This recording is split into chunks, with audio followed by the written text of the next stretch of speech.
City's record-winning run ends at 18 matches.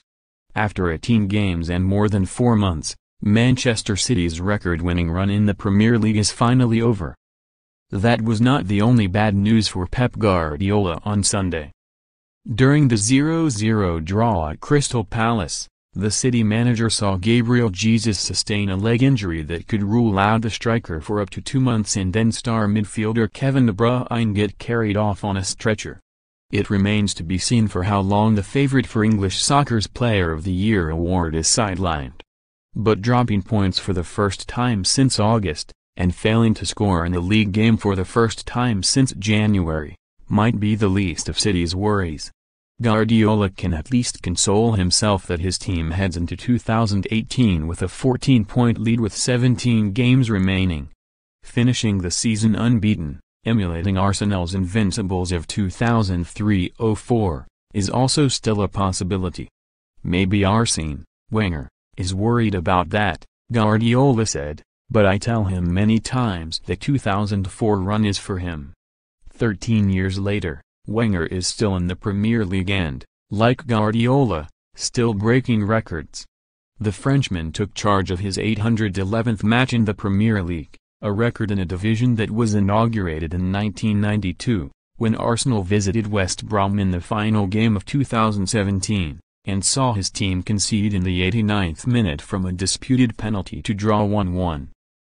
City juggernaut stopped a 19th straight victory for City would have matched the record-winning streak in Europe's top 5 leagues, set by Guardiola's Bayern Munich in the 2013-14 season. Yet the leaders turned in one of their sloppiest displays of the season. Even De Bruyne's imperious passing radar was off, and needed a penalty save from Ederson Moraes off Luka Milivojevic in injury time to preserve their undefeated start. That was part of a strange end to the match. Moments after the penalty, contentiously awarded after Wilfried Zaha fell easily under a challenge from Raheem Sterling, came a robust foul on De Bruyne by Jason Punchin as City launched a counter-attack. While both players received treatment, before being simultaneously carried off the field on stretchers, Guardiola took a seat next to Hodgson in Palace's dugout and the managers chatted. It was the first time City dropped points since a 1-1 draw at home to Everton on August 21. Sanchez's message soon after City's game, and hours before Arsenal kicked off, Guardiola said there would be internal meetings over whether the club would make a bid for Alexis Sanchez in light of the injury to Jesus. City failed in a late bid for Sanchez on the final day of the summer transfer window. His display at West Brom would have impressed Guardiola. The Chile forward looked Arsenal's most likely route to a goal before he curled in a free kick that deflected off the leg of James McClean, who turned his back in the defensive wall, and ricocheted in after 83 minutes.